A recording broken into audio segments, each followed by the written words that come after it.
Барлықтарыңызға сәлем. Бүгін біз жапондықтардың өте пайдалы сорпаларының бірі мисо суп жасаймыз. Бұл сорпа өте дәмді және пайдалы. Сондықтан мүмкіндіктеріңізше осы барлық ингредиенттерді алып, осындай креативный көжені жасап көрсеңіздер болады. Бұл сорпа 4 ингредиенттен жасалады. Бұған мынандай тофу қажет, яғни ірімшік сияқты, және осындай соевый паста қолданылады. Менде корейский брендтік паста. Негізі арнайы мисо паста қолданады. Және осындай рыбный бульон, даши деп аталады. Және де осындай теңіз балдыры, құрғақ.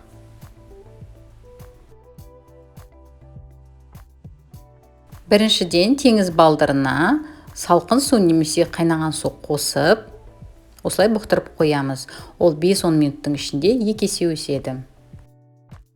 Содан соң отқа су құйып, судың үстіне даси приправасын саламыз. 5 минут қайнағаннан кейін жаңағы бұқтырылған теңіз балдырын қосамыз. Оның үстіне осы тофуды салып, 10-15 минутқа қайнатамыз.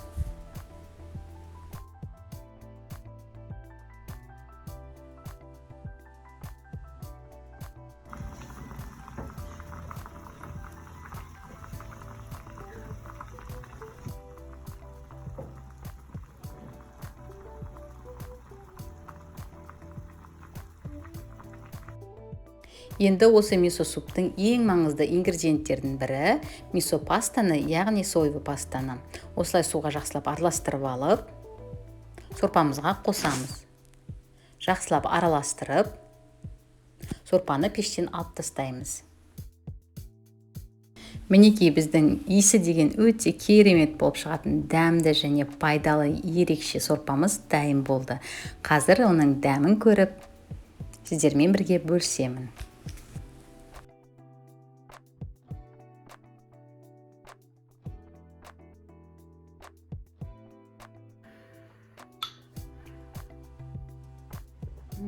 Иісінен балықтың иісі шығады прям.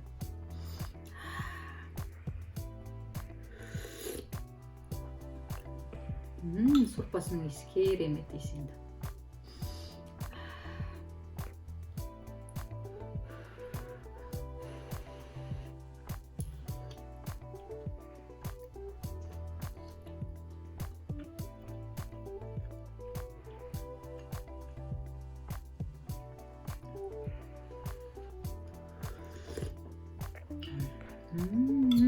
Сорпасы прям керемет иісі деген. Прям витаминдарға толы сорпа екені көрініп тұр.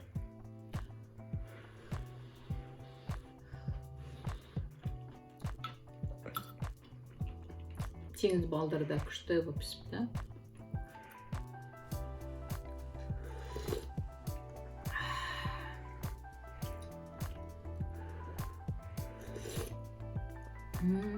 Күшті. Керемет. Өте полезный суп. Керемет пайдалы көже. Көріп отырғандарыңыздай өте оңай дайындалады. Сондықтан заттарын алып, осыны дайындап көруге кеңес беремін.